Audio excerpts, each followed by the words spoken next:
Hello, cardboard connoisseurs. How is it going? Fremi here, back with another video. Today this will be the start of my binder series. And to start off, we're gonna go with a binder series of magic. This is Adventures into the Forgotten Realms, the first D&D set that they've released. I've opened almost or basically every card in here. Maybe there's a handful that I haven't opened myself personally. But yeah, this is a complete set. Not a master set or anything like that. Just a binder copy of everything. One of each card. And if I happen to pull like the higher rarity of that card, then it's in here. So it's most of them are foil. A handful are extended art / borderless.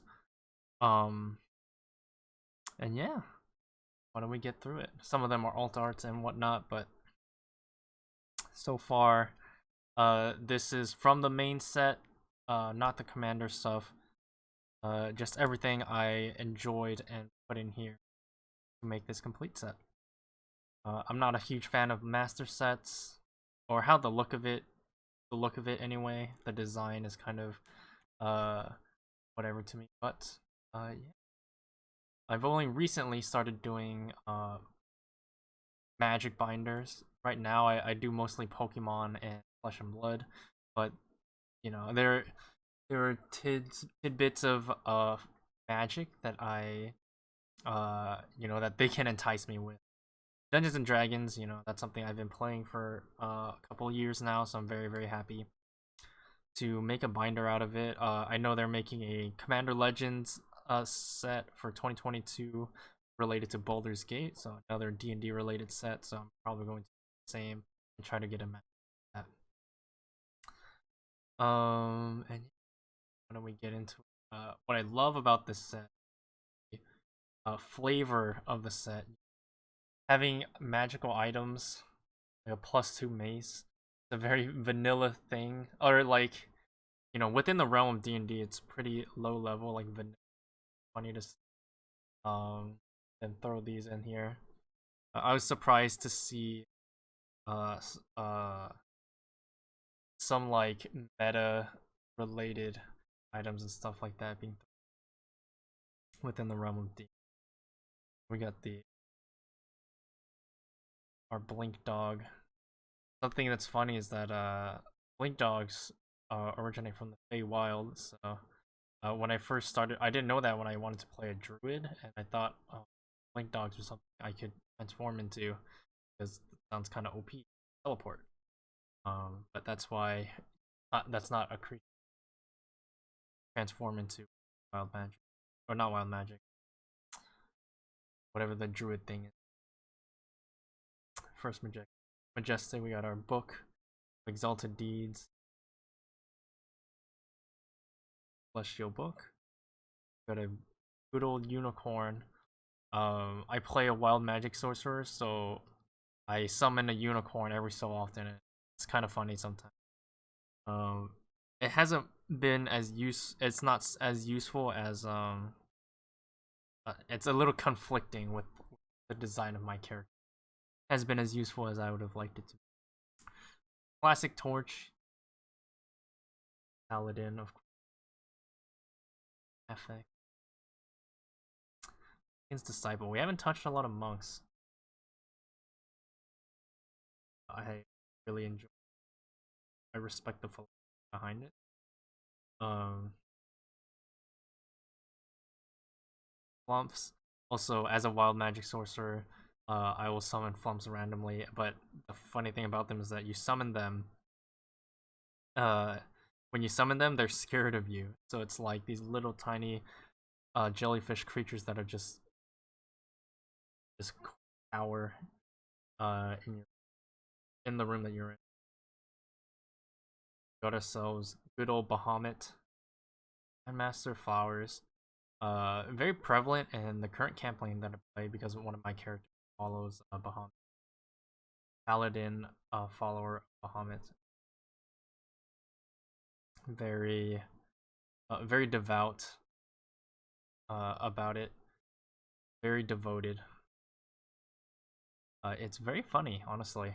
Because he's just all about Bahamut, all about that worship.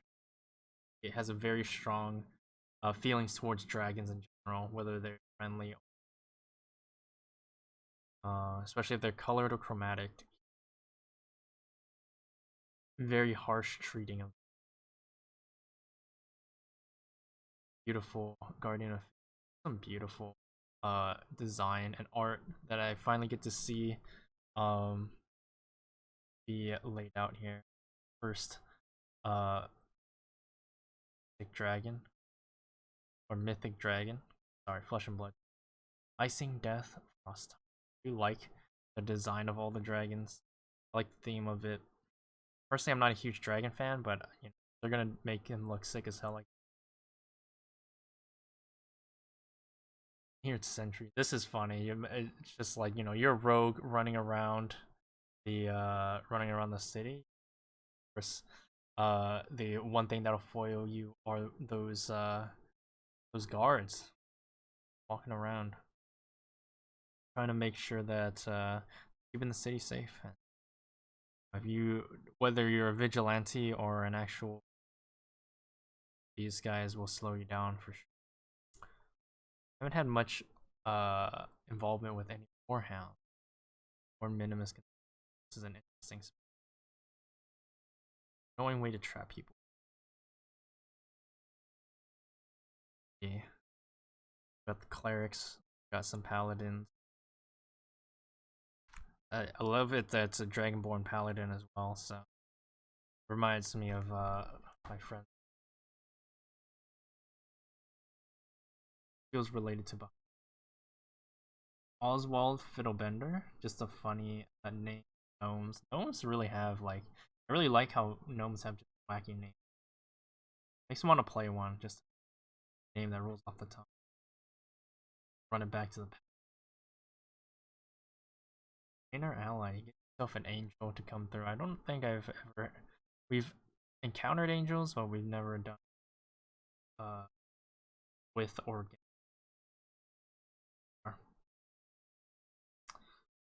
of ancient lore. I mean, you gotta know, you gotta have your knowledge. Gain power. Classic potion of healing. Such a staple. Something you're always looking to buy. Play maneuver.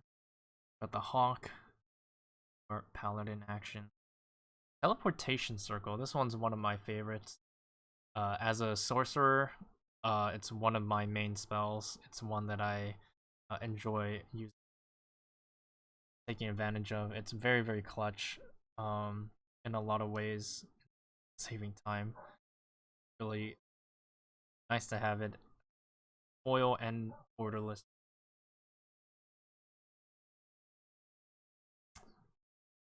Old dungeoneer around here. We got the white dragon in the full art. I don't know which version. I don't know. There's too many weird versions. It's hard for me to figure it out. But we got the beautiful white dragon. I think some nice ice breath going. And then we got these. You hear something on watch, and you're ambushed on the road. It's something. It's a funny way of like including iconic that a DM would say during a campaign. Yeah, this threw me off. I thought it was just so funny and so, like, it was like the flavor of it is just there, especially like the options you choose for it. Rouse the party, set off traps, or make a retreat, stand and fight. So, really plays into like the scenarios of playing a game of D&D, and not just like the flavor of D as a Magic game. They really meld it together. Got some psionic source action. Good old elementals. You gotta get your elementals. How it is for almost all fantasy. Alright. Of course, you got Arcane Investigator, Bar the Gate, the Black Staff of Waterdeep. since I play mostly a homebrew campaign, we don't talk a lot about Waterdeep, but know that there are many modules surrounding Waterdeep, so it's cool that that's there. The good old blue dragon. Not too much, not as scary as some of the other ones. I know white and blue aren't too crazy, but you know, having a lightning breath is something, not something to be slept on. We got some casting some spells over here. Of course, we're in the blue. We got some spell casting, so that makes sense. Contact other plane. This one's an interesting one. Contact other plane is kind of difficult to use. You really gotta think it through before you cast the spell. I've only used it a handful of times because you really have to plan it out beforehand, and it can get kind of, especially when like the responses that you would get in game would be very limited. So you need it to be a way where the response feels as concrete as possible for you to utilize. Demi-Lich, I don't think we've encountered any Demi-Liches or anything like any Lich related monsters within our campaign so far. But I think we have seen a Displacer Beast. Pretty horrifying creature. We got Genies. Haven't touched any Genies. Dragon turtles are very classic. I don't think we've seen one, or maybe we've if at all. But I watch and listen to a lot of D&D shows, so dragon turtles are a classic. They're used very often. So very horrifying creatures, but also very beautiful and elegant in their own way, especially in like whenever you see them in media, especially like cartoons or anime. They are very wise creatures. Yeah, and then here we're jumping into the wild. Feywild Trickster. Our first I think Magic, they've already done like fairy tales and like fae stories of in Throne of Eldraine, and that I mean, it's the same themes. It's a lot of the same themes, but this one they're more D&D flavored. Good old fly, casting some spells. We got Illithids as well, a very classic D&D monster. Horrific creatures. I mean, this guy's just eating his. We got a thief. We got another mythic dragon, Imrith Desert Doom. Coming through, very horrifying. I get a lot of Smaug vibes when he's flying over to that one city that he's about to burn down. That's what I'm getting off of here. Mind Flayer, they put a lot of effort into making Mind Flayer super creepy.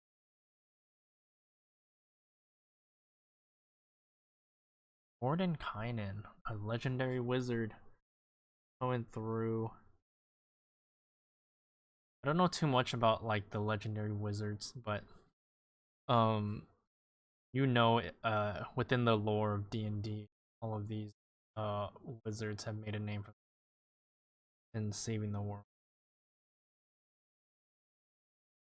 So you see a lot of their spells come up, like Mordenkainen's polymorph, and various other spell casting.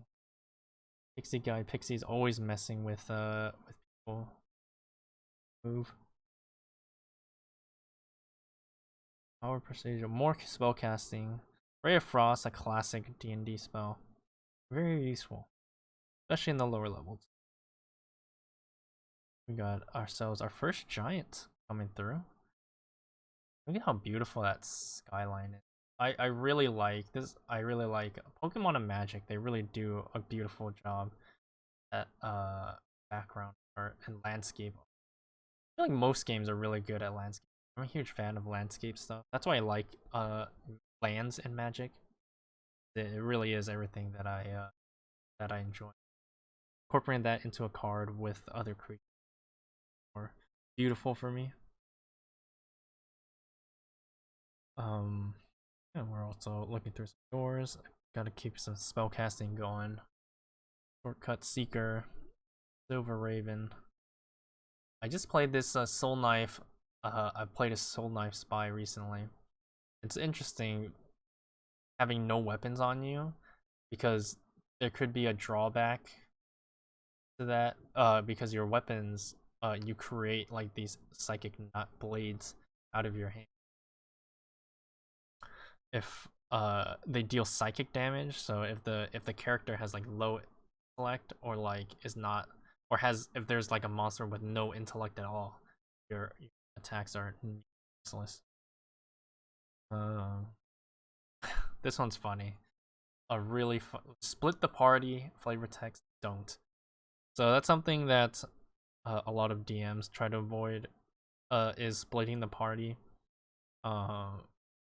Because but it's also something like if you're as a party, if you choose to split up, like you have to be very capable because in a dungeon where it can be punishing if you don't have the right people for the job, so it can be very very horrifying.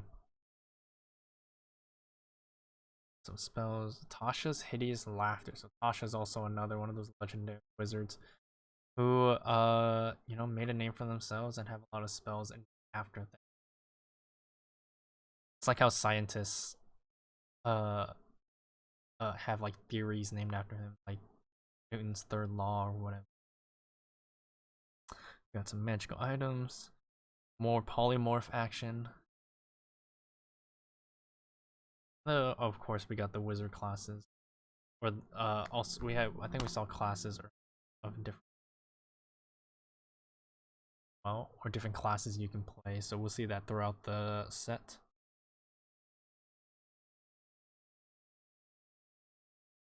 Now we're coming into the black. We got a Serac, one of the most famous, like lich creatures within the realm of D&D because he makes a lot of the dungeons.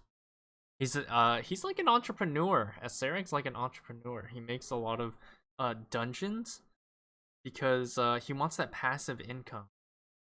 Adventurers will go into the dungeons, many of the dungeons that they'll be difficult, and those adventurers end up dying, and he takes their souls to feel. Forget his thing. Let's just have like a device that holds the souls in prolonged undead life. Deus is the Lord of Hell within the realm of D&D. Classic creature to have within your set. If another classic creature, we got a Beholder coming through. A giant face with many eyeballs. Very horrifying, very very difficult creature to fight with. Something you definitely want to avoid. Got ourselves the Black Dragon. Beautiful alt art, borderless showcase, extended art variant. Whichever one it is, I'm sure one of those is right. At the Book of Vile Darkness. So we got the Exalted Deeds and Vile Darkness. Both books are present here. Yeah, you can see the dichotomy of each. I mean, held by like a pale humanoid creature who's disfigured versus the angel that was holding the book. So very on point. Of course, we got some more traps. You know, getting into the deeper into the dungeon within the black. We got some horrifying creatures to show up. Encounters of enemies that you will find. Devour Intellect, not a monster that I've encountered at all in my campaigns, but incredibly horrifying creature because it's literally a brain with legs, and it'll kill you and replace the brain in your body with itself, taking over, and become its host, pretty much. Riders, an elf spider, like an interesting and amazing concept. I mean, look at that art. That body looks beautiful in white. Yeah, they hide in the underground dungeons. A lot of Loth themes in here. And Loth is one of the cards we'll see later. Absolutely beautiful, beautiful mistress. There she is, Loth the Spider Queen. While you're in the Underdark, basically when you go closer towards the center of the earth, you know, that's where she lies, taking and expanding her her. Here's our other majestic dragon in black. We got one more mythic dragon in each color. We got a bony skeleton of a dragon, bare bones as it were. And here you can see the strength of a beholder. I mean, they shoot a bunch of eye beams that will just absolutely incinerate you. Fate's Reversal. I do like that they've also included cards from the Deck of Many Things. A very powerful magical item that can literally change your fate. If you're lucky enough. Or if you are unlucky. It is how it is. Some more paladin action. Gelatinous Cube. A lot of these ooze creatures that'll eat and dissolve your body. Kind of strange in their own way, because it doesn't sound intimidating. It's just like jelly. But they'll find a way to catch you off guard. They're not very fast creatures, but they are clever creatures on your guard.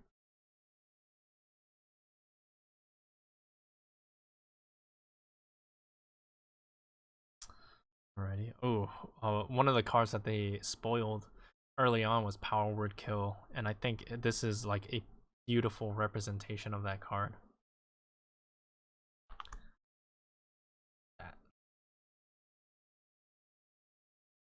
You are whispering a single word that will instantly kill any creature. Very, very, very, very apt depiction of that spell. Yeah, we got some more spells. We got a talisman, a couple of extra monsters.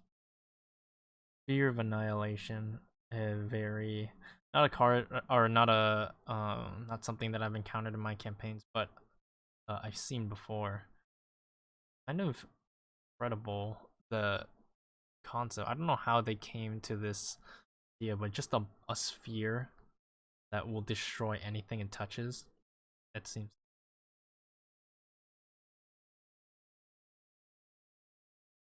And then we got the Vorpal Sword, a very classic D&D item. This one's I think this is the Buy a Box promo version, and I think it's absolutely, I really enjoy it. Some vampire action. Got a white, just absolutely incredible looking.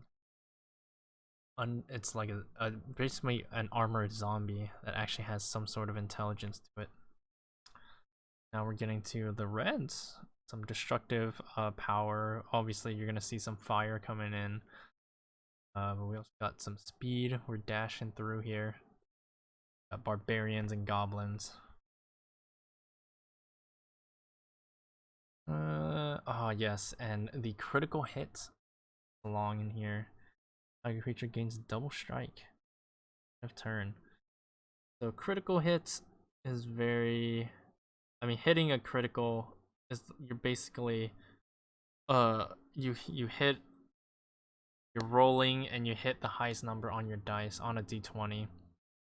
The odds of hitting is like a 5% chance, so very, very difficult thing to hit consistently. But when you do, it pays off because you get to do double damage. That is the idea of it. So our little wild mage, the one character that I play currently. Or fire. We finally found ourselves another elemental. That fireball, the classic spellcasting damage dealing spell that you'll see used most often. Love the art for it. I don't know what that art style is, but I love the contrast of this versus everything else. It stands out a lot to me. Got ourselves Flame Skull, another iconic monster, and its name speaks for itself. It's the Flaming Skull. And we got ourselves Inferno of the Star Mounts. We got ourselves another mythic dragon. This one I actually have in the alternative art version, so it looks absolutely beautiful.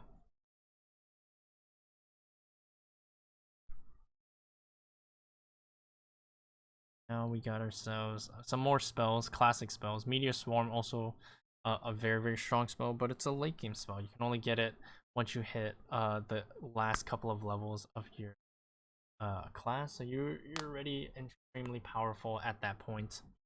But yeah, you can see how horrifying this is. You're literally raining meteors. There's the regular colored dragon, and the altar variant. We got some more cards from the deck of many things. Some more various creatures. Absolutely beautiful. Wish, another incredibly strong spell. You can literally make anything happen. So that's why you can in the league during your final levels. Ending it off on Zariel. Very metal artwork. Very cool. She is the oh, you can see right here, Archduke of Avernus, which is the first layer of hell. So works alongside Asmodeus that we've seen earlier. Getting into the green, I mean, this is just beautiful. Circle of Dreams Druid. You get the art is very trippy, which is pretty on point with Druids. They're down to earth mindset. Look at that.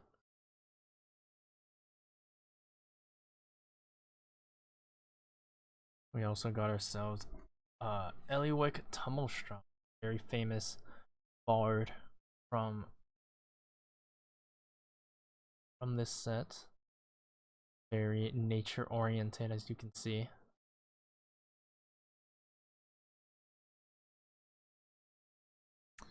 Some more spells and classic monsters. Very wacky one, Froghemoth. It's a giant frog monster that's just super wacky. Bunch of tentacles everywhere. It's very strange, very horrific, but just as much very deadly.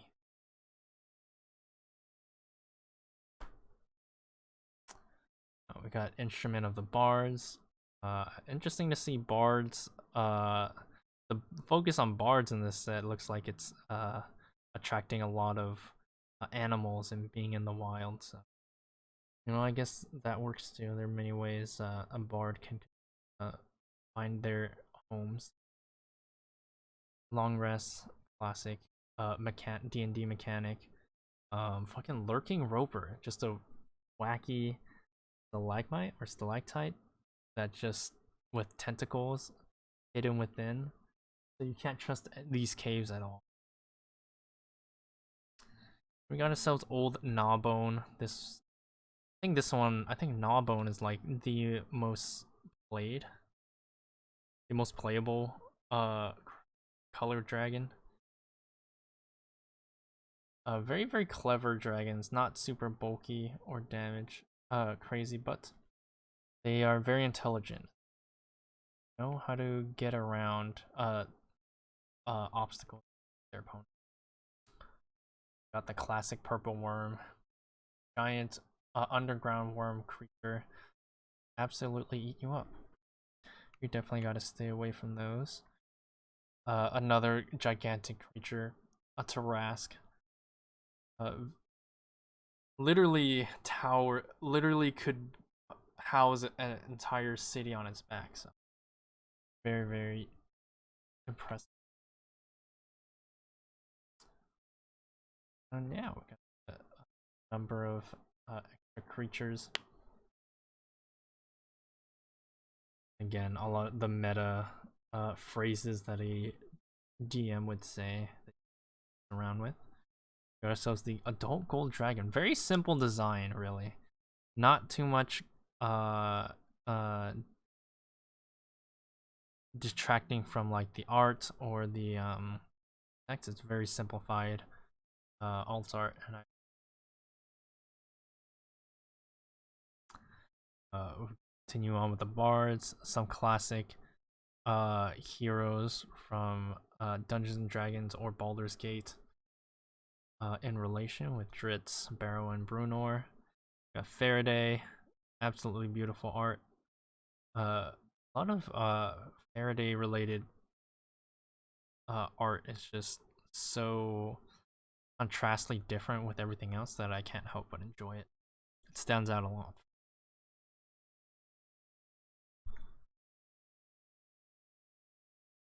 Of all their Baldur's Gate characters, I'm curious to see if they'll show up in the Commander Legends set this year in 2020.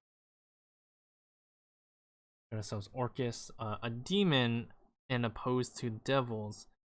Demons and devils are two different creatures. Orcus, Prince of Undeath. They hail from the abyss rather than hell, so a completely different plane of existence.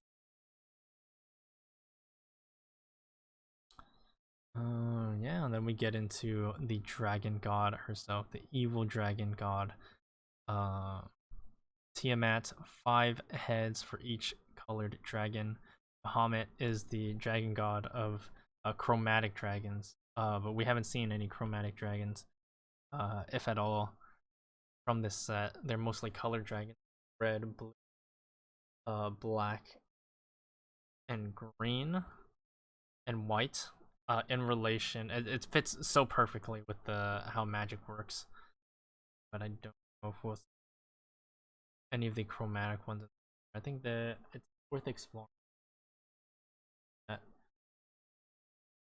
sees copper dragons and such. And then we got other famous creatures: Volo, Xanathar. And here's the deck of many things. Like pulling a card from the deck will give you a random boon or debuff. Your odds of getting something good are very, very low, but you know, some people will take that chance. We got the Eye of Vecna, a classic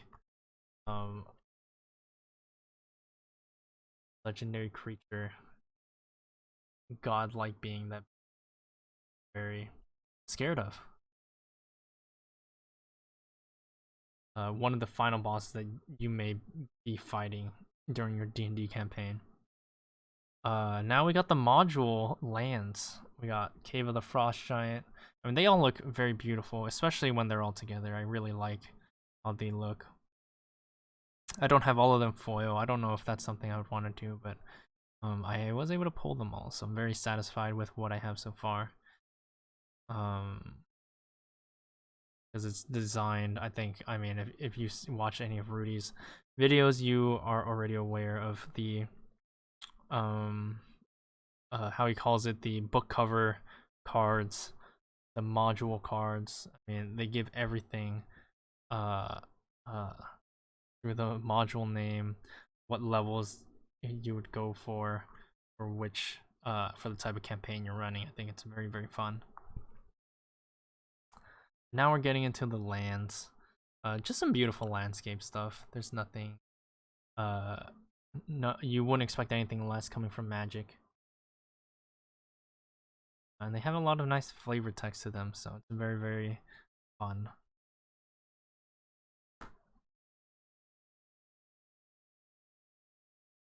And since I opened a lot of collector boxes, I got a lot of foil tokens, so I was like, you know what, I might as well throw them in here. Throw the tokens down. And this is not from the set. This is a commander card, but this is an iconic item that I use during my campaign. Been very clutch. I've been very happy with it. So this is my favorite, just for the memories that it has for me. That's why this. I have the art cards. I'm not finished with the art cards, but I have a decent amount of them. A lot of it is cards that we've seen already. And yeah, I'll finish it up soon enough. They're just a handful I need to complete. I'm not in a rush. They're not art cards are not super crazy expensive. That is it for our first binder review. Thank you guys for sticking it out this long. I hope you guys enjoyed. I will be trying to put more of these out when I can.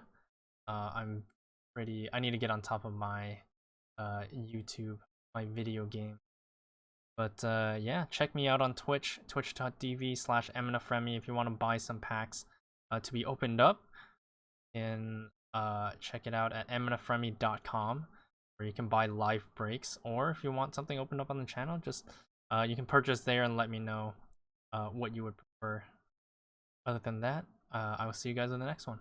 Peace.